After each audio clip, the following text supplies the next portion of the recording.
We've done over 100 episodes on this. Does that mean they're sequels?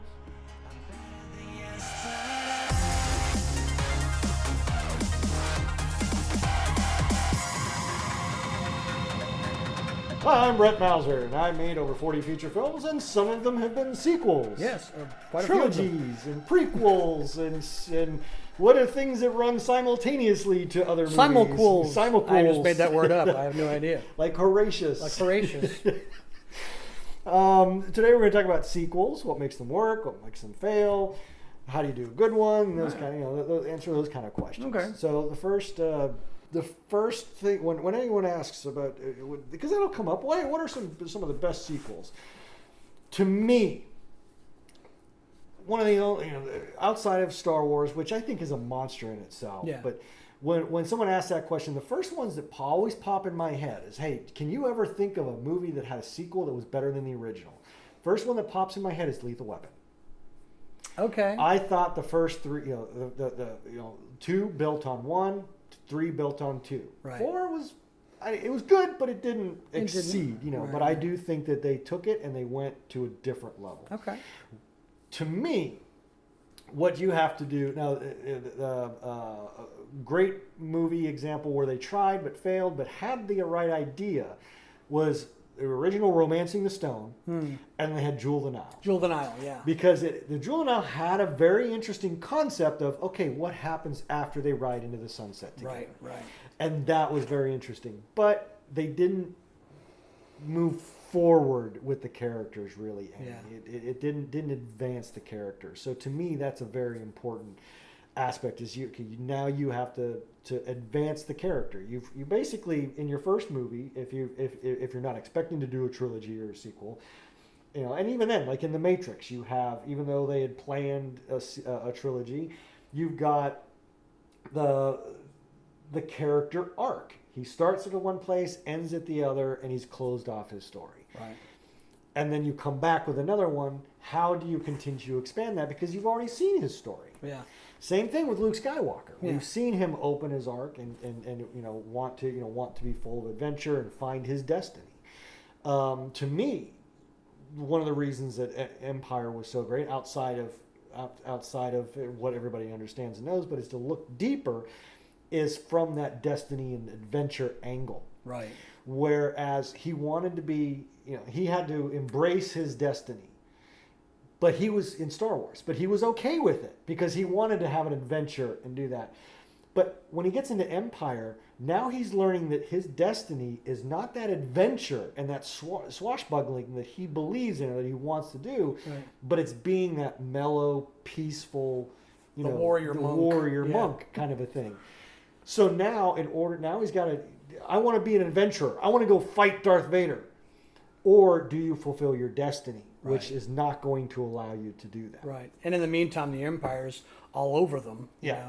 And your villain is getting more evil. Your character's having more difficulty. Yeah. So you have to continue the growth. If it's just a retread of the first, it's not really a sequel. It's just a remake. Right.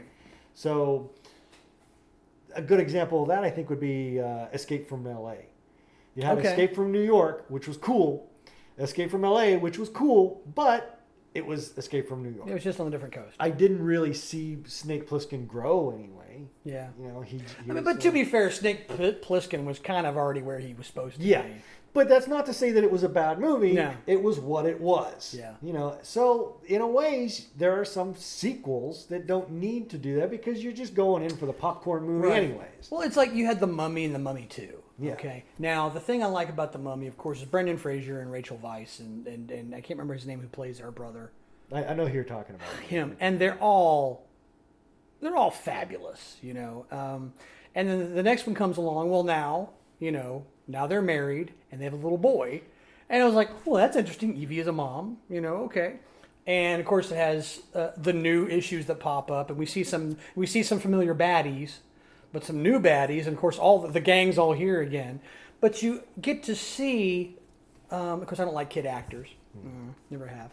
But you get to see a new character that we saw before, Anck-su-namun, who the concubine of the pharaoh, who was the lover of The one that the original. The original one, yeah, the original was about that, the reason he got thrown into the Right, thing yeah. because they killed him for.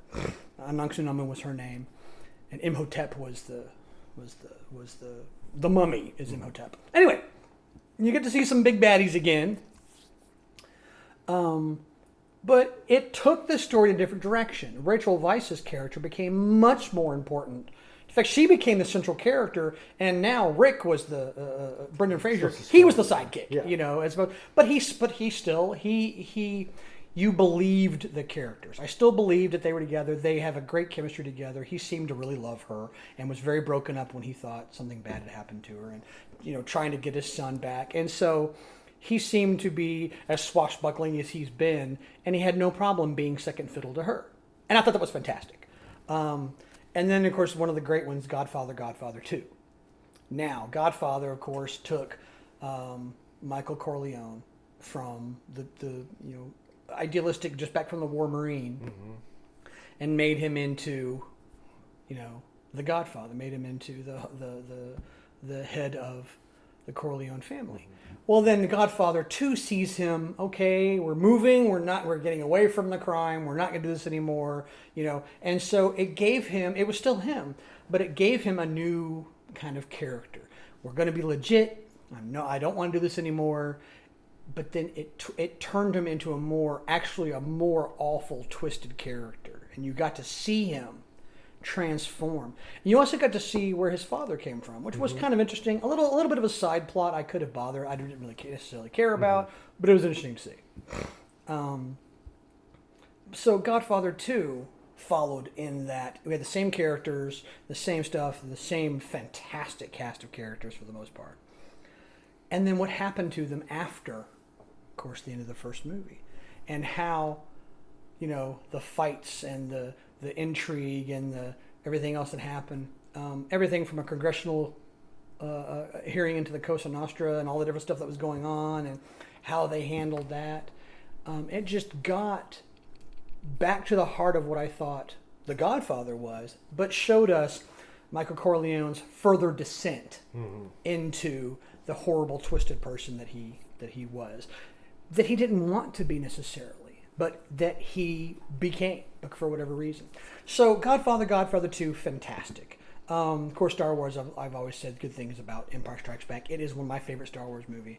Star Trek 2, one of my favorite Star Trek movies. Actually, I think my favorite Star Trek movie, where you had the first one, which was basically a big love affair with all the Trekkies. It really was. It was just a big spooge fest for all the Trekkies. It was a feature length version of an episode. It was a feature length episode. Yeah. And they hadn't learned to jump to the big screen yet. Yeah, they hadn't quite figured it out yet, but they did what they could. And then Star Trek 2 comes along, and we're like, holy crap! I mean, everything about it was fantastic. Okay, and most of the Star Trek movies I enjoy well enough, but Star Trek 2 really, it was what led to the rest of them. Yeah. If Star Trek 2 hadn't worked, that would have been it. Yeah. But Star Trek 2 was a blockbuster, and it slammed the world, and it was fantastic. And I can't say enough good things about that. That was where I became a Trekkie. Me too. Because I had never been I was a Star Wars guy. Yeah. I never was interested in Star Trek. Yeah. And then I just happened to go one summer. Well, because when we were I kids, kind of knew the characters. I'd seen a couple episodes, so I understood. When we were kids, Star Trek had already come and gone. Mm-hmm. I mean, because it was in the 60s, and they had the cartoons in the 70s. Yeah. But nothing I think Star big. Trek was like Mr. Ed. Yeah. It was just a Nickelodeon show. It was something you watched on syndication. You saw the cartoons on Nickelodeon, and you saw the episodes on Saturday nights at between 5 and 6, and 6 and 7, because they usually put two of them back to back. That's where I was. And so you watched some Star Trek on Saturday nights, and it was kind of cool. And then the movie Star Trek 2 came out, and it was the same thing. I'd been like, I know Star Trek. I've heard of Star Trek. But Star Wars was a phenomenon for us. I mean, when we were, between 7 and 10. Yeah, between 7 and 10, Star Wars was everything. 1977 and 1983. Actually, 4 till 10. The Star Wars was everywhere. It was beyond. It encompassed every. You could not go anywhere without hearing Star Wars or seeing Star Wars or something about Star Wars or toys or you couldn't. Mm-hmm. It was everywhere. Okay, and it stayed everywhere. Like now you've got like Marvel come out with a movie and all the will be on the shelves, and then 6 months later it's gone. 5 months later, 4 months later, 2 months later. Star Wars for 6 goddamn years was just everywhere as far as the eye could see. And so that was a big thing for us. But then Star Trek was cool, and I liked it, and I knew about it. I knew who Captain Kirk was and Spock. I knew what this meant. You know, we'd see Leonard Nimoy. Leonard Nimoy used to do that TV show called Lights, Camera, Action. I remember from In Search Of. In Search Of was another good one. That was back in the late 70s. And Lights, Camera, Action, I think, was in the early 80s. He was talking about different movies. That's where I got to see about James Bond and how they filmed that stuff. And The Thing. Some weird movie, you're like, The Thing? I'm like 6. This is on Nickelodeon. What the, not 6. I'm like 8. This is Nickelodeon. What the hell? But anyway. So Star Trek was cool, but it wasn't really it. Then all of a sudden Star Trek 2 hit, and my God, it took over my brain. And just watching that drama and watching the fight, watching the anger of Ricardo Montalban. And at that point, I had no idea who I didn't know who Khan was. I wasn't a fan of I never saw that series episode. it is. Yeah. Yeah. I had no idea who that was. I've seen a couple episodes of Star Trek, but nothing really that stuck with me. Khan Noonien Singh, all of a sudden I'm like, who the fuck is this guy? Because they know each other. Yeah.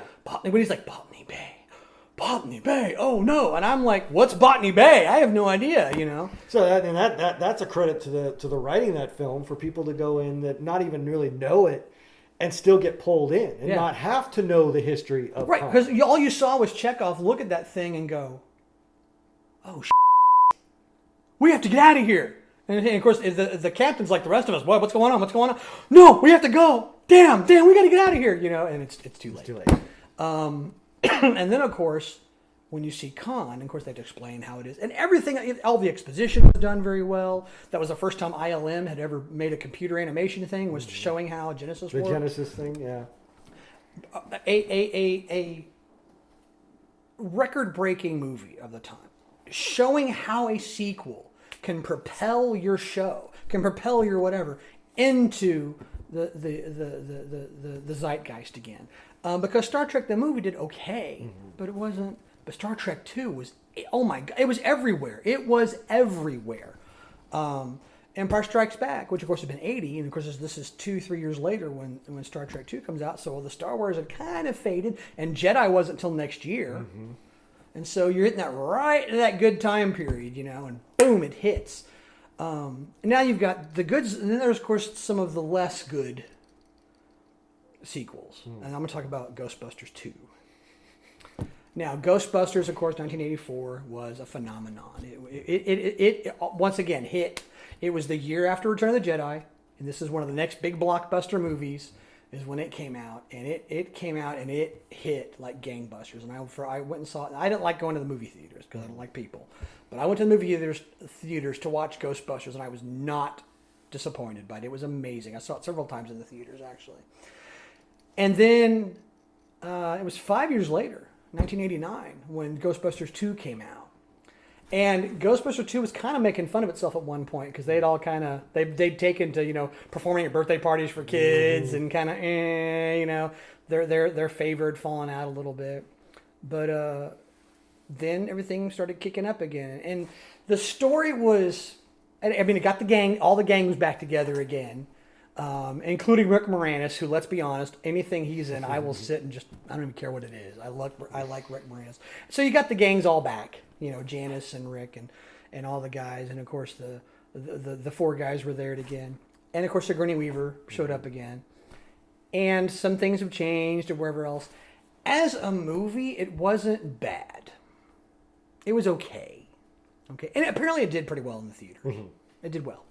But it just didn't kick it back into action like I think they wanted it to. And there was no Ghostbusters 3 after that. Of course, Bill Murray had something to do that. I kind of think had there been more money involved, things could have worked out because money makes everything okay again. But there was not a Ghostbusters 3 or anything, and it was fine. And then you've got other sequels like Crocodile Dundee 2, which I kind of liked. Again, that was also. I was just talking to somebody about that it came this out week. 88. It was 86 and 88. And the first one he was in Australia, went to New York. The second one he was in New York, went to Australia, being chased there by gangsters. And you get to kind of I just watched those two movies last year. You get to kind of see, you know, how the Australians, who everyone describes as basically the Pacific Texans, deal with these, you know, New York Yankees coming in there and trying to do what they want to do and all the crazy stuff they do. once again, wasn't quite as popular as the first one, but what did very well. Yeah. You know, was well liked. And no one's really got anything bad to say about Crocodile Den 2, and I liked it a lot. And then, of course, there's the ones that, like, just slaughter.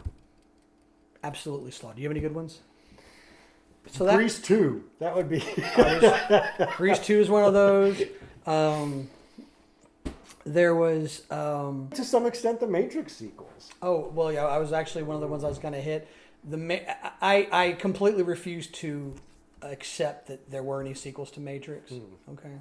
And that's a good thing to do. You know, I mean, I've never watched the other ones again. I've watched the Matrix over and over again. It ended perfectly. It was a good story, and you know. 2 and 3 went up. There are so many movies that now that I'm just like, no, those are just fan films. Yeah. They don't. Well, then there's the big daddy of them all, that the one that absolutely made me completely swear off of sequels at all. Highlander 2. Oh. It was Highlander 3: The Apology. See, now I have a really f***ed up relationship with Highlander 2 because I am such a Sean Connery fan. Yeah. I love some of those Sean Connery scenes. Yeah. Watching just Sean Connery in some of those scenes is great. Yeah. When he's giving his little speech and he's holding the fan up and he's talking about if you sum up all your experiences, something magical can happen. It's just a great little Sean Connery moment. There are moments. Watching as a whole, you're just like, but Okay, I'm gonna do major rules of the universe. I'm gonna add major rules of the universe violations, but one of the things I'm gonna say about that is the Sean Connery scenes are gold. Sean Connery. Yeah. He can't help himself. You know, he's just. He can't help. He cannot help but have the camera just shine around him whenever the thing happens, and the sun shines upon him, and the light flies off of his hair. And he's Sean Connery. Let's be honest with you, okay? And I've seen so many cuts of Highlander 2 trying to make you see, like the Renegade cut. You're still not making any goddamn sense. Yeah. And to this day, even on Tag Conspiracy set, where like when Ty's like, "Where would I get my gun?" Just katana it. What are you talking about? Highlander, Connor McLeod's katana, it just comes out of nowhere, just pulls it out of his ass. Which, honestly, given the lore, given the previous lore, given the Highlander 1 lore, I am perfectly accepting that magic has caused... Because let's be honest, what is the quickening? Cut someone's head off, lightning flies at the thing. It's like, that's magic like a motherfucker. I'm okay with that. Can he cause a sword to materialize out of nowhere? Did you not see what happened when he just cut that guy's head off?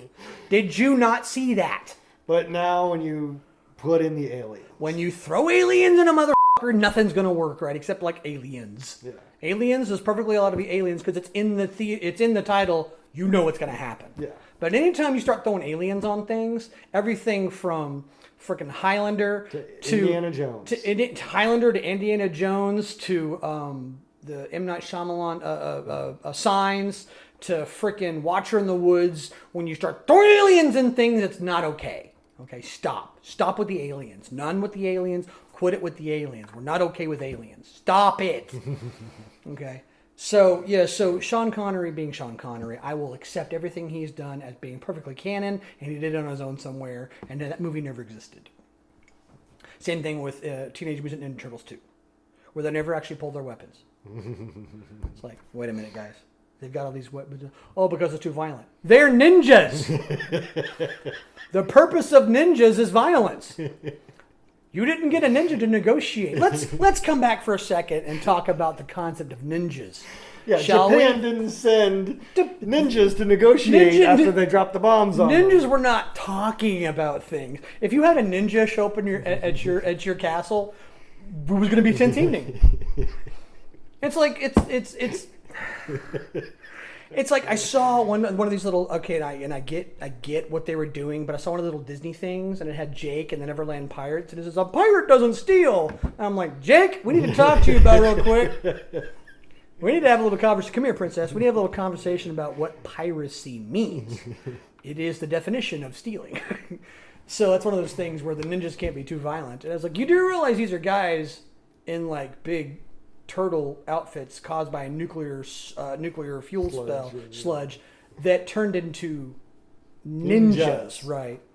and ninjas are armed with, swords and sticks and shuriken and kobutai and all these other little cool things. And the purpose of a ninja was, say it with me, espionage and assassination. And assassination, the definition of which being someone has to die. Just checking. But anyway, so yeah, Teenage Mutant Ninja Turtles 2 did that. I don't know what the hell that was about.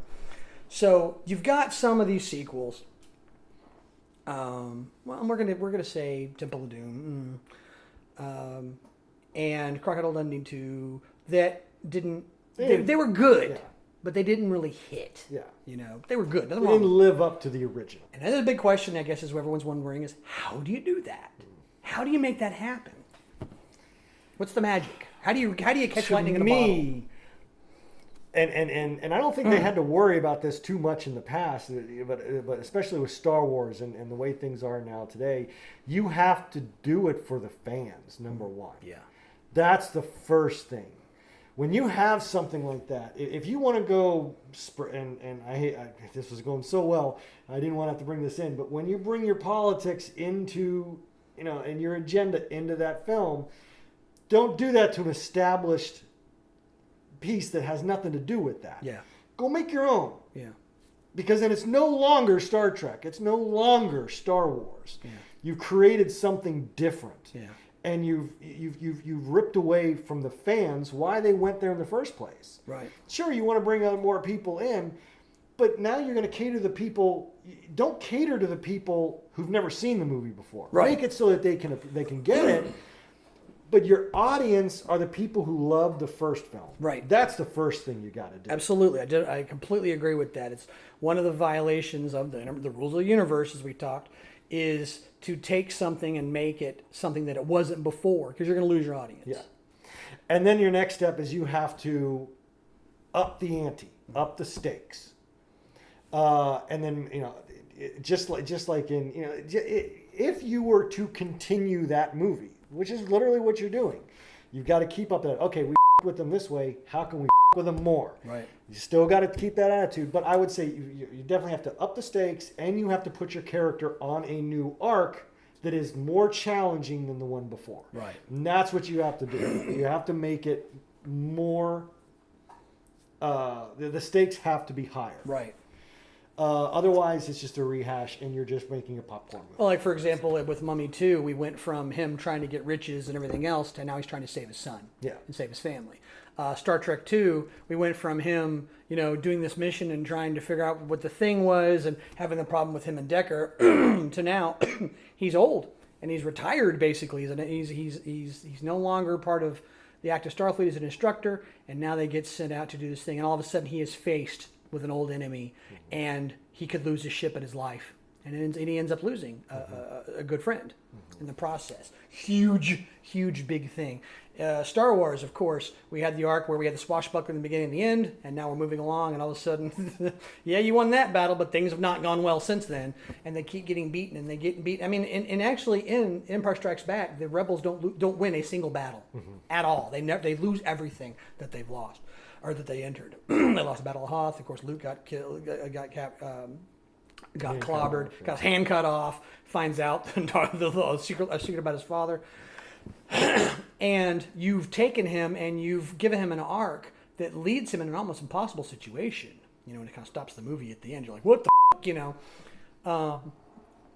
And so those are three examples of, I think, a way to do. I would say those are the main ones, and then there are tiny little ones scattered about. Yeah. Like bringing back a dead character.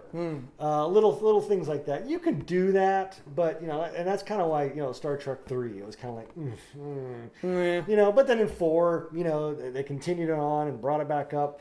But so that's why I say it's a little thing. It's not a make or break kind of thing. 4 was such a romp. It was so interesting. Yeah. An interesting premise, and everyone liked the characters. And it was just fun. It was a fun show. Yeah. And that's another thing, is to keep the fun in there. Yeah. I guess that would be the main thing, is, those are the main top 3. And then just tiny little things like, do we really need to bring this character back? Or are we just playing fan service?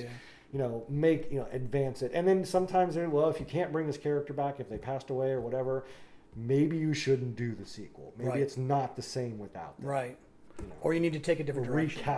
Recast it, or in this case, put someone else in there and do something else with the show. like the script you may have may not work. Because there are characters, and we've kind of touched on this before, but there are characters like Harrison. It's not Indiana Jones. Harrison Ford is Indiana Jones. Right. You're never going to have an Indiana Jones, somebody else play that. You can do like a James Bond where you've built that up. Right. But, Well, James Bond is a character beyond the movies. Yeah.